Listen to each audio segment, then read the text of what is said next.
योगयोगयोगेश्वराय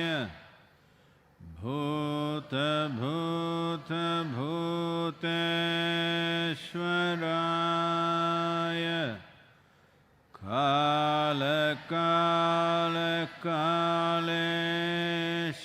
कालकालकालेश्वराय शिव शिव सर्वेश्वराय शम्भो शम्भो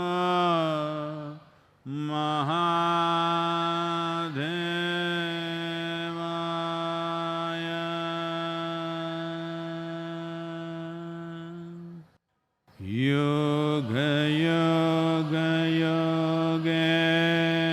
योगयोगयोगेश्वराय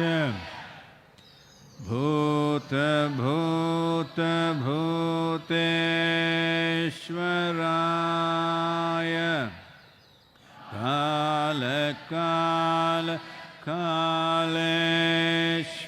कालकालकालेश्वराय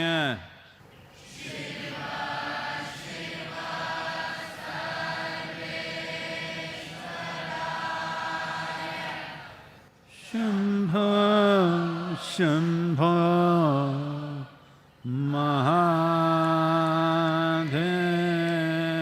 महादेवाय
அருள் பாராய் பதம் தாராய் துயர் தீராய் புலியூராய்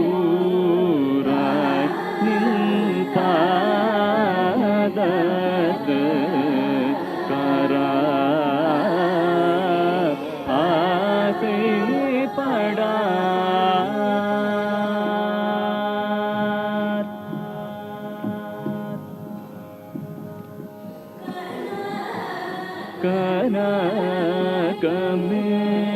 கனகமேனியன்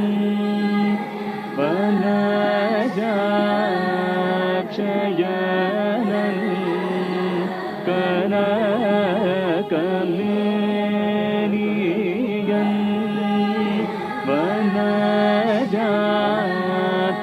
வனஜாக்ஷயனன் தஞ்சமூடன் பதஞ்சலி புலியூற்ற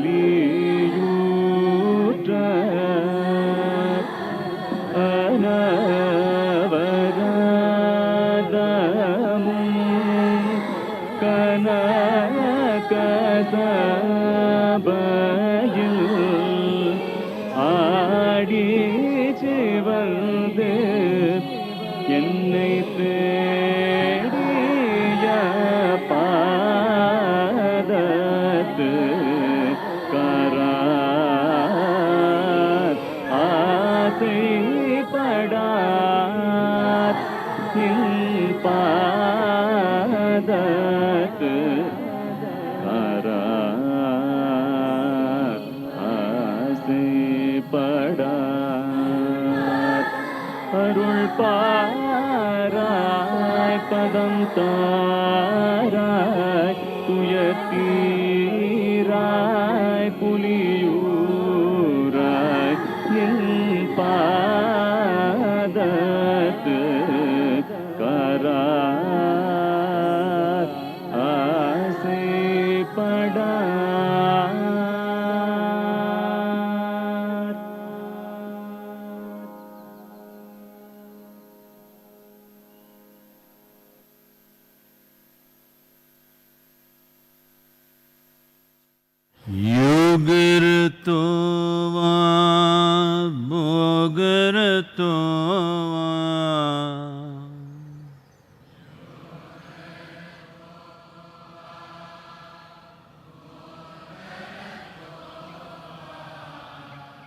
संगरतो वा संगविहीनः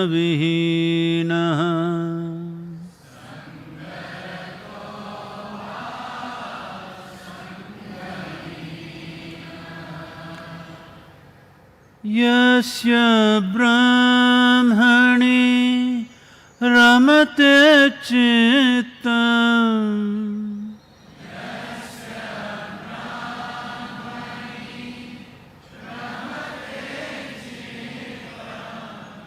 यस्य ब्रह्मणि रमते चित्तम्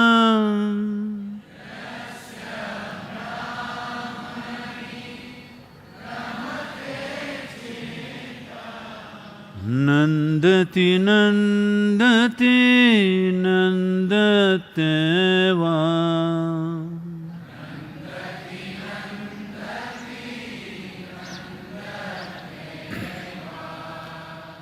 नन्दति नन्दति नन्दते वा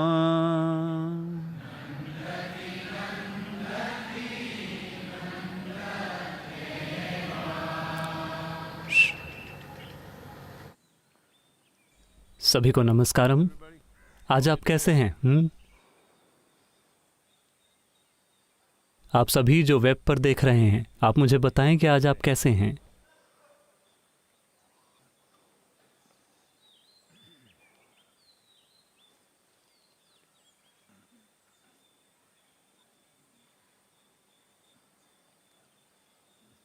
ये महत्वपूर्ण है कि आप जिंदा हैं और आप ठीक हैं, कि आप इसके प्रति रिस्पॉन्ड करें और हमेशा आभारी रहें, क्योंकि आसमान के फटने की ज़रूरत नहीं है। सिर्फ एक वायरस आपको मार सकता है, बस एक सूक्ष्म जीव। मैं ऐसा इसलिए कह रहा हूं क्योंकि दुर्भाग्य से Human beings have developed such a sense of entitlement. इंसानों ने अधिकार या हक की भावना इस तरह विकसित कर ली है। इसके कई कारण हैं। एक ये है कि हमें थोड़ी अधिक बौद्धिक क्षमता प्रदान की गई है। मैं बुद्धिमानी नहीं कहूँगा, बौद्धिक क्षमता बाकी सभी प्राणियों की तुलना में। हमारे पास ऐसी टेक्नोलॉजीज़ हैं जो हमें बहुत ताकतवर बनाती हैं। आपको एक शेर को मारने के लिए ज़रूरी नहीं है कि आप एक बहुत बहादुर आदमी हों। आप उसे 1 किलोमीटर दूर से गोली मार सकते हैं और इस बारे में बहुत बढ़िया महसूस कर सकते हैं।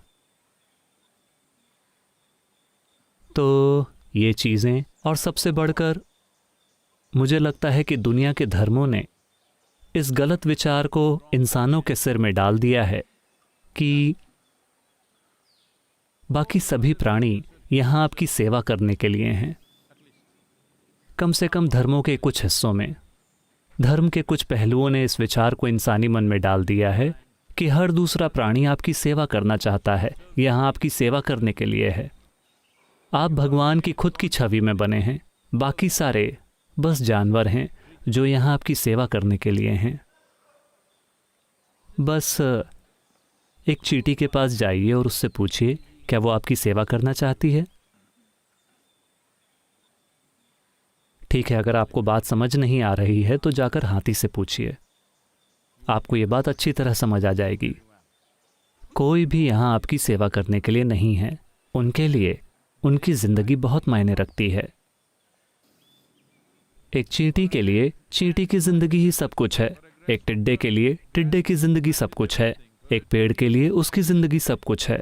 हर प्राणी के लिए उसकी जिंदगी महत्वपूर्ण है। जीवन इसी तरह उनमें से हर एक में निहित है, जिसमें बेशक हम भी शामिल हैं।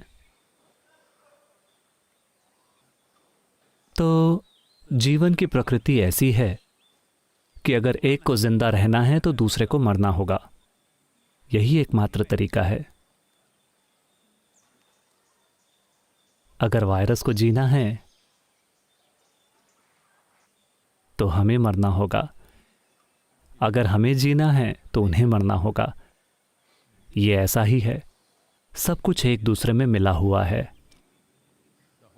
दुनिया में पूरा भोजन चक्र इस तरह से बना है कि अगर एक जानवर को जिंदा रहना है तो उसे कुछ और खाना होगा, पौधा या जानवर, और अगर उस दूसरे जानवर को जिंदा रहना है तो उसे कुछ और खाना होगा, और ये एक श्रृंखला है।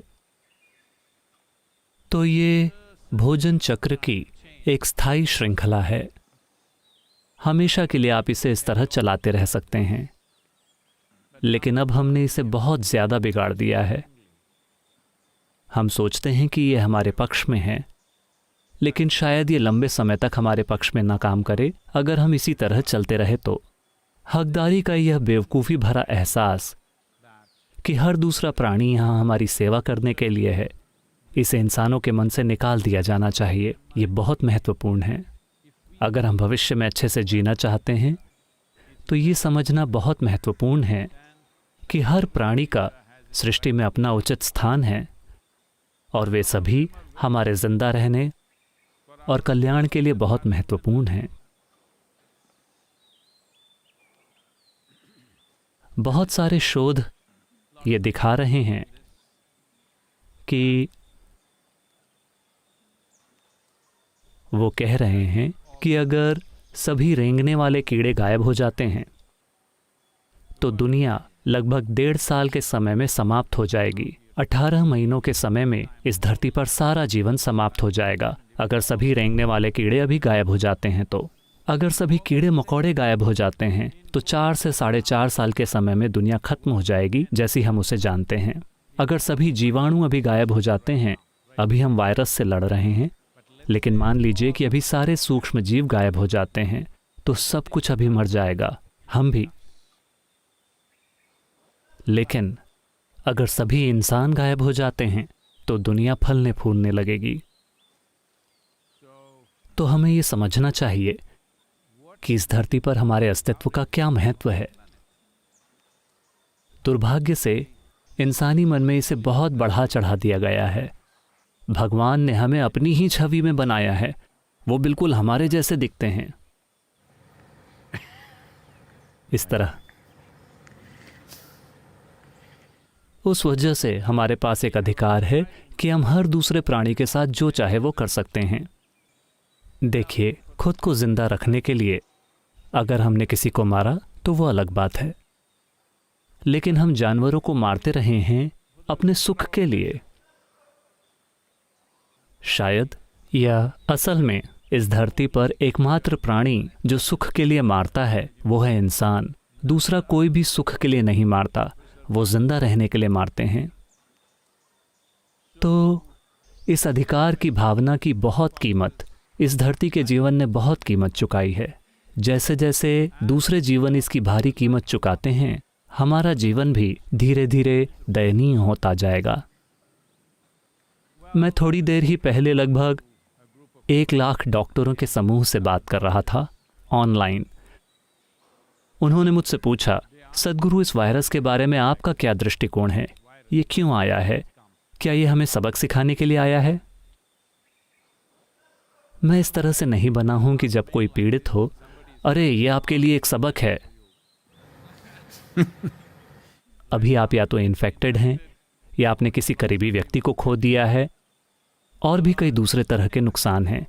ये आपको ये बताने का समय नहीं है कि ये एक सबक है, भगवान आपको सबक सिखा रहे हैं। सभी धार्मिक पागल पहले से ही कह रहे हैं भगवान हमें सबक सिखा रहे हैं। नहीं, कोई हमें सबक नहीं सिखा रहा। ये बहुत स्वाभाविक है कि एक सीसॉ झूले में अगर आप अपने वजन के कारण इस तरह नीचे जाते हैं तो कुछ समय बाद कोई उस तरफ दबाएगा और वो वापस यूं चला जाएगा। जीवन में हमेशा ऊपर नीचे होता रहता है। प्रकृति ने हमेशा अपना संतुलन बनाए रखा है। कभी कभी ये बिगड़ जाता है, लेकिन फिर भी ये वापस आने की कोशिश करता है। अब मान लीजिए कि आप एक वायरस होते, ठीक है? मैं चाहता हूं कि आप बस कल्पना करें, ये एक बहुत ही शक्तिशाली विचार है। मान लीजिए आप वायरस होते, और मान लीजिए कि आप सभी जंगली जानवरों, पेंगोलिन्स और चमगादड़ों वगैरह में रह रहे होते। जंगली जानवरों की आबादी में बहुत ज़्यादा कमी आई है। पिछले 50 सालों में स्तनधारियों में 70% गिरावट आई है, बल्कि हड्डी वाले जानवरों में, स्तनधारियों में भी नहीं। हड्डी वाले जंगली जानवरों की आबादी में 70% की कमी आई है, जबकि हमारी आबादी बढ़ गई है पागलों की तरह। तो मान लीजिए कि आप पेंगोलिन्स में रहने वाले एक वायरस हैं और वो मरते ही जा रहे हैं। आपका क्षेत्र या आपका इलाका या निवास सिकुड़ रहा है, तो क्या आप खुद को आगे नहीं बढ़ाएंगे? खुद के रहने के लिए एक नए प्राणी की खोज शुरू नहीं करेंगे? क्या आप नहीं करेंगे? बताइए। निश्चित रूप से आप करेंगे। शायद वो यही कर रहे हैं। वो अपने पेंगोलिन्स के साथ खुश थे कई शताब्दियों या लाखों सालों से, पता नहीं कितने समय से। लेकिन अब रहने के लिए कोई जगह नहीं है, ये खत्म हो रही है, तो उन्हें परिस्थितियों के अनुकूल होना होगा। उन्हें नया इलाका खोजना होगा। एक समय जब यूरोप और यूके में जीवन बहुत पिसने लगा, तो लोग नई जगहें खोजने के लिए अधीर हो गए। उन्होंने अमेरिका, ऑस्ट्रेलिया और दूसरी जगहें खोजी। वैसे नई जगहों पर जाने का मतलब मौत भी हो सकता है। कई लोगों ने बस वहां जाने की कोशिश में अपनी जानें गंवाईं, और कई सारे दूसरे लोग वहां पहुंचकर मर गए। लेकिन फिर भी लोग जाते रहे, क्योंकि बसने के लिए नई जगहें खोजना बहुत महत्वपूर्ण हो गया था। क्योंकि आप जहां थे वहां बहुत भीड़ हो गई थी, रहने के लिए कोई जगह नहीं बची थी, तो जीवन को खतरे में डालकर भी आप वहां गए। तो एक तरह से वायरस यही कर रहा है। मैं वायरस विज्ञान की बात नहीं कर रहा हूं, मैं किसी भी जीवन के लिए सीधी समझदारी की बात कर रहा हूं। कोई भी जीवन ऐसे ही काम करेगा। अगर उसका निवास छिन जाता है तो वो दूसरी जगहों पर घुसने की कोशिश करेगा। तो अभी हम बस नया निवास हैं। मुझे पता है सोशल मीडिया में तमामों लोग भड़क गए थे जब मैंने कहा कि वायरस का आपको मारने का कोई इरादा नहीं है, वो बस जीने की कोशिश कर रहा है। लेकिन वो जीता है पूरी ताकत से। चूंकि वो इतनी ताकत से जीता है, आप मर जाते हैं। अगर आप एक पेंगोलिन जितने मजबूत होते, या कम से कम अगर आप एक चमगादड़ होते, तो आप खुश रहते, वायरस भी खुश रहता।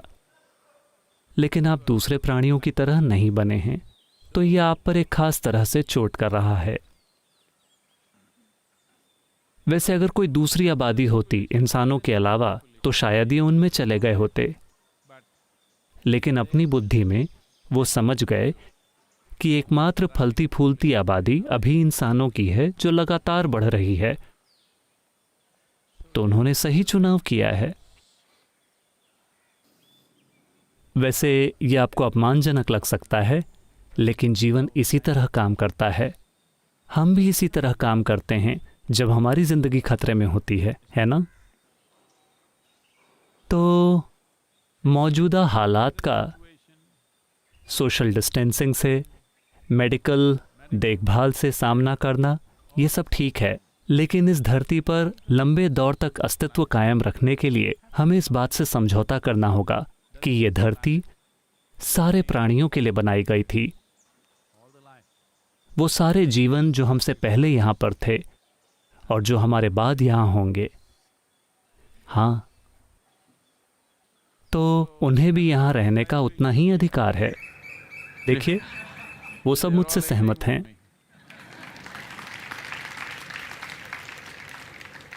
उन्हें यहाँ होने का उतना ही अधिकार है जितना आपको है।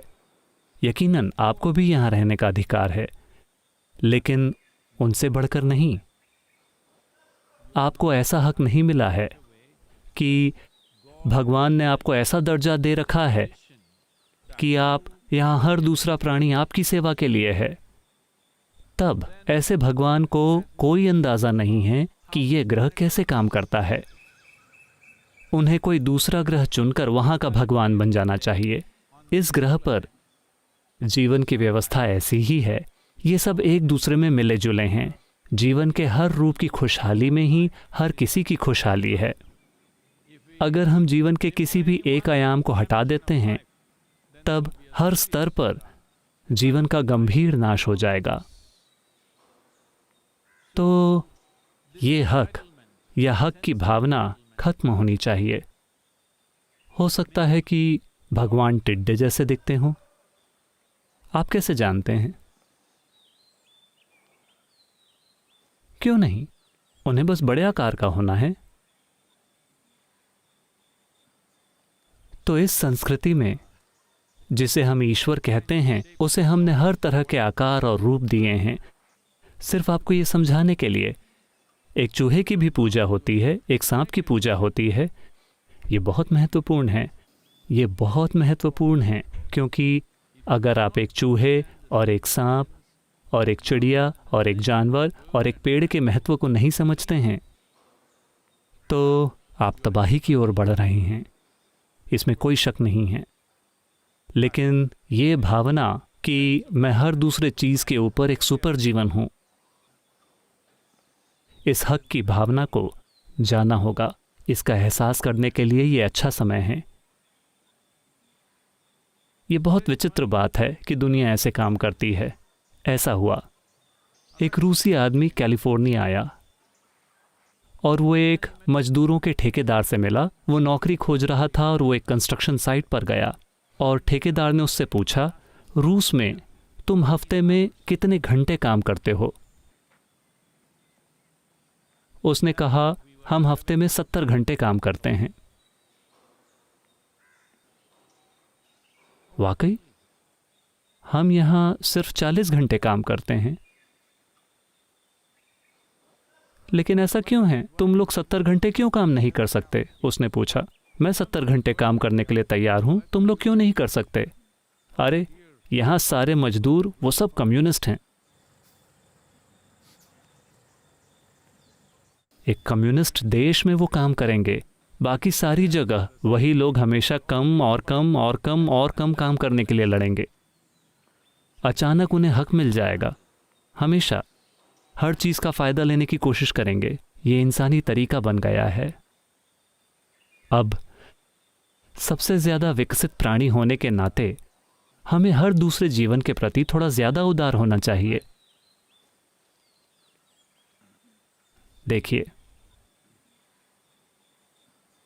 अगर आप एक अधिक ऊंचे स्थान या पद पर बैठे हैं, तो आप में गरिमा की एक अलग भावना और हर चीज के लिए परवाह होनी चाहिए। आप एक चींटी से उम्मीद नहीं करते कि उसे हर जीव रूप की परवाह हो। आप एक इंसान से ऐसी उम्मीद करते हैं। लेकिन चूंकि उन्हें इस तरह की बकवास सिखाई गई है कि हर दूसरा जीव आपकी सेवा के लिए है, आप किसी भी चीज को मार सकते हैं और आप बेरहमी से जो चाहे वो कर सकते हैं। इस वजह से हमें भी थोड़ी पीड़ा मिलेगी और ये दुर्भाग्य से इस रूप में आ गई है। लेकिन ये भी, मुझे गलत ना समझें, ये एक खराब चीज है। इसकी फैलने की गति के कारण ये बहुत तेजी से फैलता है, लेकिन सौभाग्य से ये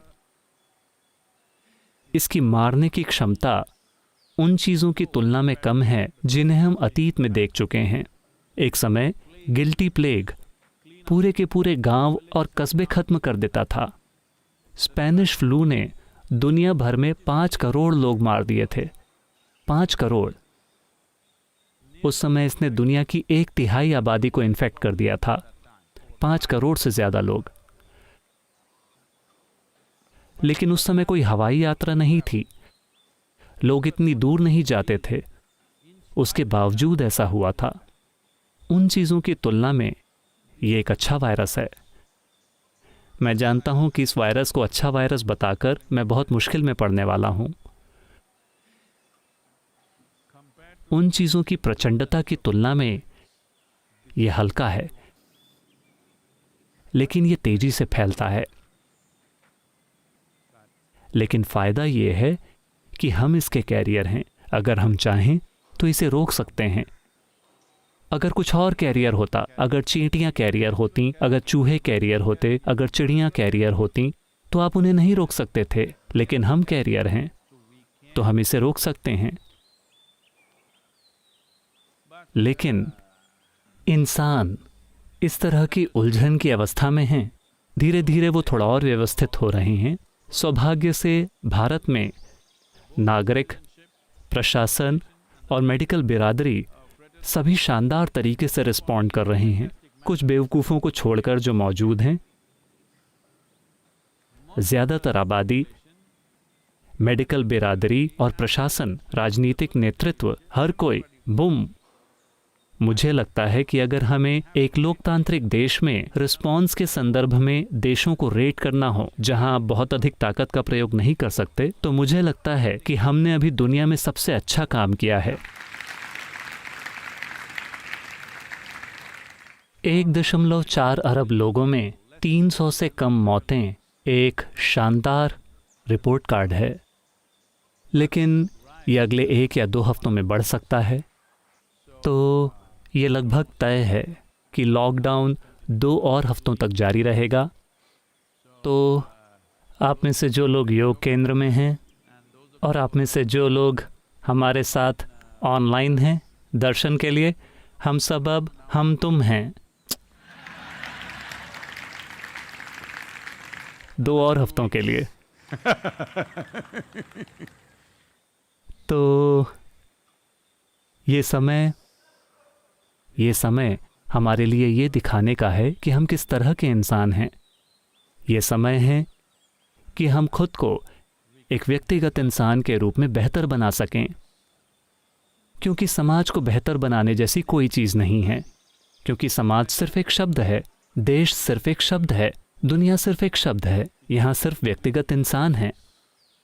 व्यक्तिगत इंसानों को रूपांतरित किए बिना दुनिया में कोई रूपांतरण नहीं हो सकता। तो अभी इस तरह का एक ब्रेक है, यही समय है। आप सभी कम से कम इस पर ध्यान केंद्रित करें। आप में से हर एक और बाकी सबको भी बताएं जिनको आप जानते हैं 10% सुधार। ठीक है, मैं आपको अचानक कुछ और बनने और अपने सिर के चारों ओर एक प्रभामंडल विकसित करने के लिए नहीं कह रहा हूं। 10% सुधार। बस नोट करें आपकी शारीरिक फिटनेस, आप कहाँ हैं। अप्रैल के अंत तक 10% सुधार होना चाहिए। आपकी मानसिक क्षमताएं, आप कहाँ हैं। 10% सुधार। आप अपने जीवन में जो भी काम कर रहे हैं, आप खाना बना रहे हैं, आप चाय बना रहे हैं, आप देश को चला रहे हैं, आप जो भी कर रहे हैं, 10% सुधार। अगर आप बस एक चाय की दुकान चला रहे हैं, अगर आपकी चाय अभी के मुकाबले 10% बेहतर हो जाती है, तो अरे वायरस के बाद आपकी दुकान बहुत अच्छी चलेगी। हर चीज़ में 10% बेहतर, शारीरिक, मानसिक, भावनात्मक रूप से, और जो कुछ भी आप कर रहे हैं उसकी क्षमता के अर्थ में। आप में से हर एक बस ऐसा करे, क्योंकि आपको अपनी ज़िंदगी में ऐसा मौका फिर कभी नहीं मिलेगा। लेकिन मैं ये सुझाव दूंगा, जैसे कि सभी स्कूल गर्मियों में ब्रेक लेते हैं 6 हफ्तों के लिए या 8 हफ्तों के लिए या कुछ भी। मुझे लगता है कि पूरी मानवता को 3 हफ्तों का ब्रेक लेना चाहिए हर साल।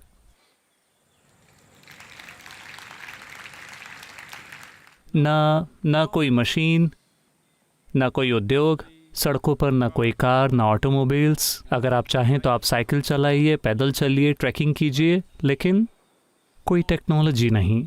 प्रदूषण न करने वाली टेक्नोलॉजी जैसे कंप्यूटर वगैरह ठीक हैं, लेकिन कोई भी धुआं उगलने वाली मशीन, उद्योग, कुछ नहीं। सिर्फ 3 हफ्तों के लिए। मेरे ख्याल से कुछ सालों तक इसके फायदों का अनुभव करने के बाद लोग 6 हफ्तों के लिए कहेंगे। वो कहेंगे। हमें इसके बारे में सोचना चाहिए। वायरस हमें ऐसा करने के लिए क्यों मजबूर करे? चलिए इस बार ये शानदार आइडिया हमें उनसे मिला, लेकिन मुझे लगता है कि हमें ये करना चाहिए। हर कोई, पूरी मानवता इस बात पर ध्यान केंद्रित करे कि कैसे खुद को कम से कम 10% बेहतर बनाया जाए। बस कल्पना कीजिए कि अगर हर साल हर कोई खुद को 10% बेहतर बना ले, तो 10 सालों में हम किस तरह की दुनिया में रह रहे होंगे। हम एक शानदार दुनिया में रह रहे होंगे। सच में बेहतर इंसान, शारीरिक, मानसिक और भावनात्मक रूप से। आपको लिखना होगा। आप सभी लोग ऐसा करें। शारीरिक रूप से आप कहाँ हैं? अलग अलग पैरामीटर्स, वो क्या है जो आप कर सकते हैं? 10% की वृद्धि, इसका क्या मतलब है? आपकी मानसिक स्थिति, आप कहाँ हैं? खुद का वर्णन कीजिए। आपको इसे किसी को दिखाने की भी ज़रूरत नहीं है। और 10% का सुधार या विकास, इसका क्या मतलब है? भावनात्मक रूप से आप कहाँ हैं? आप में कितनी मिठास है या आप में कितनी कड़वाहट है? 10% सकारात्मक विकास कैसे करें? अपने काम के संदर्भ में आप अपनी क्षमताओं के मामले में कहाँ हैं? अपने आप को 10% बेहतर कैसे बनाएं? अरे 10 साल के समय में हमारे पास कितनी अद्भुत दुनिया होगी। हमें ऐसा करना चाहिए। यहाँ योग केंद्र में लोगों के लिए यह हमेशा होता है कि लोग ब्रह्मचारी 60 दिन के मौन में जाते हैं। एक साल में 60 दिन, ये विकास के लिए है, उस व्यक्तिगत इंसान के।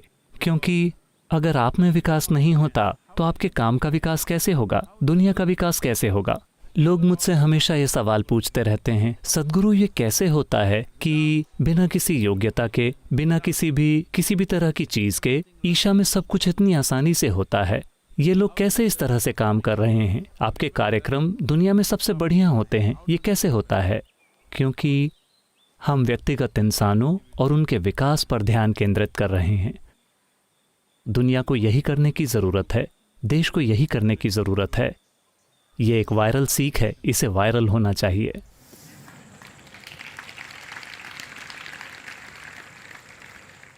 लेकिन लोग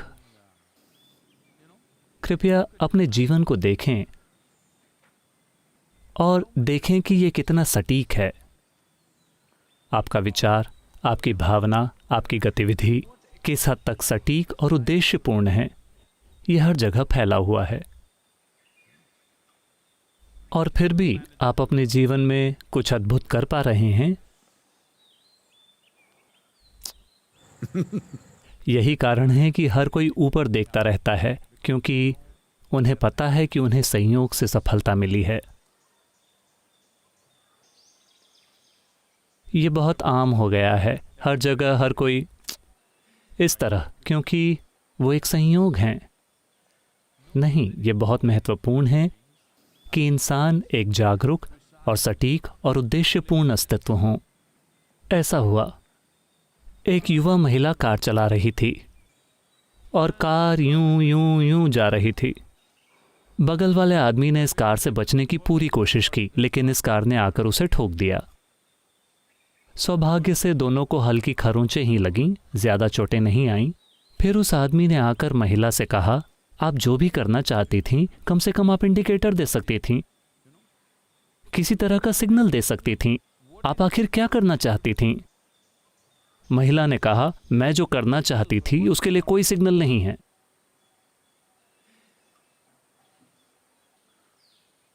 कई लोगों का हाल ऐसा ही है, वो जो करना चाहते हैं उसके लिए कोई सिग्नल नहीं है, क्योंकि उन्हें पता ही नहीं है कि आखिर वो करना क्या चाहते हैं। इसे पता लगाने का समय आ गया है। एक साल में 3 हफ्ते इसे पता लगाने के लिए अच्छा खासा समय होना चाहिए। हम एक तरह की प्रक्रिया तैयार कर सकते हैं। 112 अलग अलग प्रक्रियाएं इस धरती पर, 112 अलग अलग तरह के लोगों के लिए। वो सरल सी चीज़ें क्या हैं जो आप इन 3 हफ्तों में कर सकते हैं खुद को बेहतर बनाने के लिए, शारीरिक स्तर पर, मानसिक स्तर पर, भावनाओं के स्तर पर, आध्यात्मिक स्तर पर और अपने काम को करने की काबिलियत के स्तर पर। लोग मुझसे कह रहे हैं, सद्गुरु, वो लोग जिन्होंने मेरा बनाया खाना खाया है, वो कह रहे हैं, सद्गुरु आपको इस ब्रेक में खाना बनाने की क्लास चलानी चाहिए। मैं भी सोच रहा हूं, लेकिन समय के हिसाब से इसमें बहुत ज्यादा समय लग जाएगा। आइए इसे संभव बनाएं। हमारे पास अब लगभग 3 और हफ्ते हैं, कम से कम 3 हफ्ते। चलिए इस समय का इस्तेमाल करें वाकई में खुद को कम से कम 10% बेहतर बनाने के लिए अपने जीवन के सभी स्तरों पर। आइए इसे संभव बनाएं। सवाल प्लीज। यह सवाल अश्विन ने पूछा है। नमस्कारम सद्गुरु, आपने एक सत्संग में जिक्र किया था कि ईशा वॉलंटियर्स बाहर जाकर आसपास के गांवों में कोरोना वायरस के बारे में जागरूकता फैलाने का काम कर रहे हैं। मैं मुंबई में रहता हूं और वहां नहीं आ सकता, लेकिन मैं वाकई हमारे गांवों की सुरक्षा के लिए कुछ योगदान देना चाहता हूं। कृपया मुझे बताइए कि मैं घर से कैसे मदद कर सकता हूं। देखिए, अभी हमें जिन लोगों की सेवा करनी है उनकी संख्या बढ़ती ही जा रही है। ख़ास तौर पर लॉकडाउन के एक्सटेंड होने के बाद मेरे ख्याल से जो लोग कमज़ोर और बेसहारा हो जाएंगे, जो लोग इस लॉकडाउन के दौरान खुद का ख्याल नहीं रख पाएंगे, उनकी संख्या काफ़ी ज़्यादा बढ़ने वाली है। अभी हमारे वॉलंटियर्स इस इलाके में कुछ लोगों की सेवा कर रहे हैं, उनके लिए खाना पका रहे हैं। तो इस पके हुए भोजन की ज़रूरत काफ़ी ज़्यादा बढ़ सकती है अगले 1 हफ्ते या 2 हफ्ते के समय में। जैसा कि आप जानते हैं, हम हर चीज़ को पोस्टपोन कर सकते हैं, लेकिन हम अपने लंच और डिनर को पोस्टपोन नहीं कर सकते।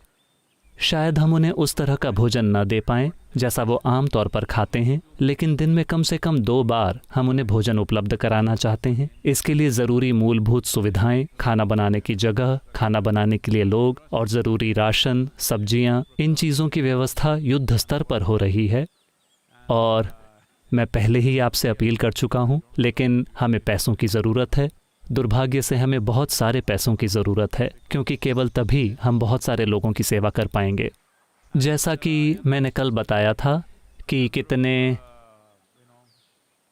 N95 मास्क और दस्ताने और वो UV सैनिटाइजेशन लाइट्स, ये सारी चीज़ें आज यहाँ पहुँचेंगी। मेरे ख्याल से वो पहुँच चुकी हैं। इसके लिए और भी सामान चीन से आ रहा है। मेरे ख्याल से वो हिस्सा अभी काफ़ी ठीक ठाक है, कम से कम इस इलाके के लिए। तो हम ये देख रहे हैं कि इस इलाके में कैसे सक्रिय हुआ जाए ताकि हम एक असरदार शक्ति हों, बजाय इसके कि हम हर जगह फैल जाएं। साथ ही टाइम्स नाउ के टेलीविज़न शो में मैंने एक नंबर बताया है जिस पर लोग फ़ोन कर सकते हैं। 8300 ईशा हेल्पलाइन का नंबर है, जिस पर लोग मैसेज भेज सकते हैं। अगर वो किसी को भूखमरी की ओर जाता देखते हैं कि उनके बुनियादी पोषण का भी ठिकाना नहीं है, वो देश में चाहे जहां भी हों, वो मैसेज भेज सकते हैं और 24 घंटों के अंदर हम रिस्पॉन्ड करेंगे उस इलाके के वॉलंटियर्स को सक्रिय करके।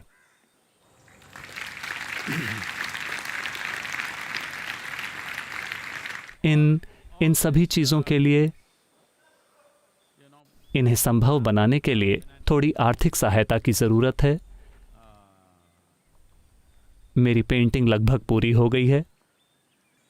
मेरे ख्याल से कल तक उसके फ़ोटोग्राफ्स रिलीज़ कर दिए जाएंगे, और अगर आपके पास एक पेंटिंग खरीदने के लिए पैसे हैं तो आप उसे खरीद सकते हैं। हम ओरिजिनल पेंटिंग को भी बेचेंगे और हम उसकी कॉपीज़ भी बेचेंगे, क्योंकि ओरिजिनल पेंटिंग 5x5 की है। हर किसी के पास शायद उनके घर की दीवार पर उतनी जगह ना हो, तो हम उसकी कॉपीज़ भी बेचेंगे जो थोड़ी छोटी भी हैं। तो जब हम और ज़्यादा करना चाहेंगे, अगर ज़रूरी हुआ तो मैं आपको खाना पकाना भी सिखाऊंगा। मैं कोई भी काम करूंगा। हमारे सभी वॉलंटियर्स कई स्तरों पर काम कर रहे हैं, सोशल डिस्टेंसिंग की सीमाओं के भीतर। तो इस वजह से हम वाकई बाहर जाकर वो नहीं कर सकते जो हमने किया होता, क्योंकि हम नियमों का सम्मान करना चाहते हैं, और सबसे बढ़कर नियमों का सम्मान करने में लोगों के लिए एक प्रेरणा का स्रोत होना चाहते हैं। लेकिन हम ऐसी कई चीज़ें बनाना चाहते हैं जिनके माध्यम से पैसे इकट्ठे किए जा सकें। हम कुछ दूसरे प्रोजेक्ट्स को भी देख रहे हैं जिनके माध्यम से पैसे इकट्ठे किए जा सकें, ताकि इस समय के दौरान, ये मेरा संकल्प है कि लोगों को भूख से नहीं मरना चाहिए। वायरस अपनी कीमत ले रहा है, वो हमारे हाथों में नहीं है, वो डॉक्टरों के हाथों में है। ये देखना, ये पक्का करना कि अस्पतालों में कई सारे इन्फेक्टेड लोगों की बाढ़ ना आ जाए, ये हर नागरिक की जिम्मेदारी है, और प्रशासन इसे लागू कर रहा है, और मोटे तौर पर लोग इन नियमों का पालन कर रहे हैं और सब अच्छा चल रहा है। लेकिन अब अगले 2 हफ्तों में ये थोड़ा बढ़ सकता है, हमें इसका ख्याल रखना होगा।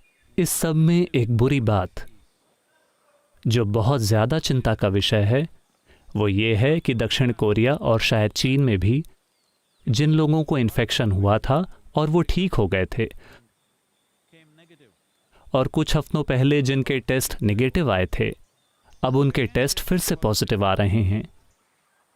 ये एक गंभीर चिंता का विषय है। इसकी बिल्कुल उम्मीद नहीं थी, या हमने आशा की थी कि ऐसा नहीं होगा। लोगों को यकीन था कि एक बार आपको इन्फेक्शन होने के बाद आपके शरीर में इससे लड़ने के लिए एंटीबॉडीज होंगे और आप इसके प्रति इम्यून हो जाएंगे। आपका इम्यून सिस्टम आपको बचा कर रखेगा। लेकिन लोगों को दोबारा इन्फेक्शन हो रहे हैं, जो कि एक बहुत ही गंभीर चिंता का विषय है। तो ये चक्र कब रुकेगा? हमने सोचा था कि ये इन्फेक्शन एक खास स्तर तक ऊपर उठेगा और फिर नीचे जाने लगेगा। लेकिन अब जो लोग इन्फेक्शन से बाहर निकल आए थे, उन्हें फिर से इन्फेक्शन हो रहा है। अब ये एक बहुत ही सीरियस कॉम्प्लिकेशन है, क्योंकि हम नहीं जानते कि इसके क्या नतीजे निकलेंगे। देश में कैसे फिर से आर्थिक गतिविधि शुरू की जाए, उस दिशा में काम जारी है। हम ये देख रहे हैं कि कैसे हम खुद को यहाँ के स्थानीय कृषि समुदाय के साथ शामिल करें, ये देखने के लिए कि कैसे उनकी गाड़ी वापस पटरी पर लाई जाए। मुझे नहीं पता कि क्या घोषणा हुई है। मेरे ख्याल से अभी तक प्रधानमंत्री घोषणा कर रहे होंगे। जिन लोगों के पास टेलीविजन है, आप शायद उसे देख रहे होंगे कि लॉकडाउन में शायद कुछ चीज़ें ढीली भी की जाएंगी। एक महत्वपूर्ण चीज़ है जिसका निवेदन मैंने भी अपनी बातचीत के दौरान उनसे किया था, वो ये कि कृषि सेक्टर को आज़ादी देनी चाहिए, सोशल डिस्टेंसिंग के लिए ज़रूरी निर्देश देकर। आमतौर पर खेती के काम की प्रकृति ही ऐसी है कि वहाँ सोशल डिस्टेंसिंग होती है। लोग भीड़ में नहीं खड़े होते, कुछ गतिविधियों को छोड़कर, और उन्हें भी आसानी से फैलकर किया जा सकता है।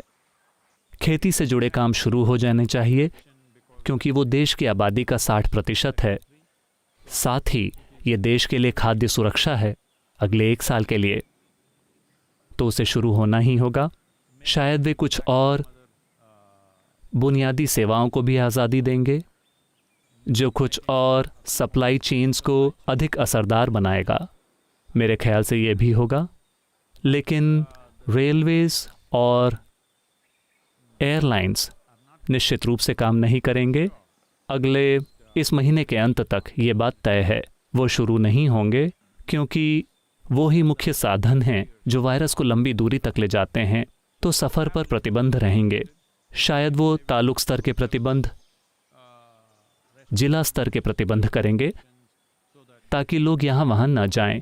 भौगोलिक रूप से वो अपने इलाके में ही रहें। अगर उन्हें इन्फेक्शन हो जाता है तो वो एक ही इलाके में रहेगा, ताकि उसे बेहतर तरीके से संभाला जा सके, बजाय इसके कि लोग यूं ही हर जगह घूमते फिरते रहें। तो ये सारी चीज़ें की जा रही हैं। नागरिकों को सहयोग करना चाहिए, और आपके योगदान करने के लिए अभी अगर आप मुंबई में हैं तो आपको सेवा करने के लिए यहाँ आने की ज़रूरत नहीं है। सबसे अच्छा होगा कि आप जिस भी तरह से योगदान कर सकें कीजिए, वरना आप में से कई लोग पैसे इकट्ठा करने के लिए अपने खुद के प्लेटफॉर्म बना सकते हैं, और अगर आप सभी इकट्ठा करके हमें भेजते हैं तो उसका सही इस्तेमाल किया जाएगा 100%। हम इस बात का ख्याल रखेंगे कि आपके भेजे एक रुपये का सही इस्तेमाल किया जाए, और अभी हम बस इतना ही कर सकते हैं। मेरे ख्याल से हम समय से ऊपर चले गए हैं। बहुत बहुत धन्यवाद। और यही समय है, चूंकि अब लॉकडाउन का समय बढ़ा दिया गया है, जो और 21 दिनों के लिए है, या हाँ, आज से 21 दिन और, या शायद 20 दिन और। इस समय को अपने आसपास के सभी लोगों की खुशहाली के लिए जिम्मेदारी के साथ बिताना, कमज़ोर लोगों की सुरक्षा करना, बुजुर्गों की रक्षा करना, ये पक्का करना कि वे सभी लोग जो 65-70 साल की उम्र से ज़्यादा के हैं, वो इस वायरस का समय पूरा होने तक जिंदा रहें। ये संकल्प हम सभी को लेना चाहिए। जिम्मेदारी के साथ पेश आना, 1 साल से कम उम्र के बच्चों की सुरक्षा और खुशहाली का ख्याल रखना, और उन लोगों का भी जो अलग अलग मेडिकल कारणों से कमज़ोर हैं, और इस बात का ख्याल रखना कि ये एक बड़ी तबाही बनने के बजाय हमारे जीवन में बस एक छोटी सी हलचल बनकर रह जाए, जिससे हम सफलतापूर्वक बाहर आ गए। चलिए हम वायरस को सफलतापूर्वक हराते हैं। योग योग योगेश्वराय भूत भूत भूतेश्वराय काल काल कालेश्वराय शिव शिव सर्वेश्वराय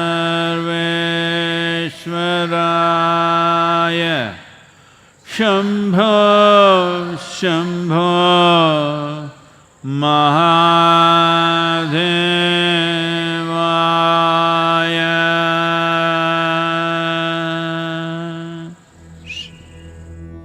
योग योग योगेश्वराय भूत भूत भूतेश्वराय काल काल कालेश्वराय शिव शिव सर्वेश्वराय शम्भो शम्भो महादेवाय।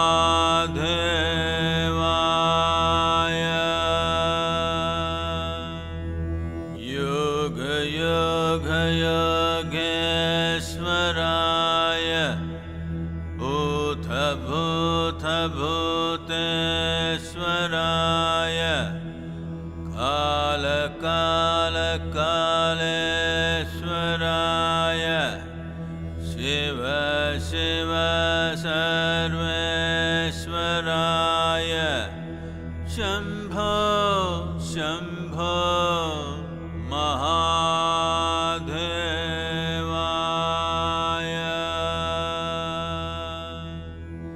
योग योग योगेश्वराय भूत भूत भूतेश्वराय काल काल कालेश्वराय शिव शिव सर्वेश्वराय शम्भो शम्भो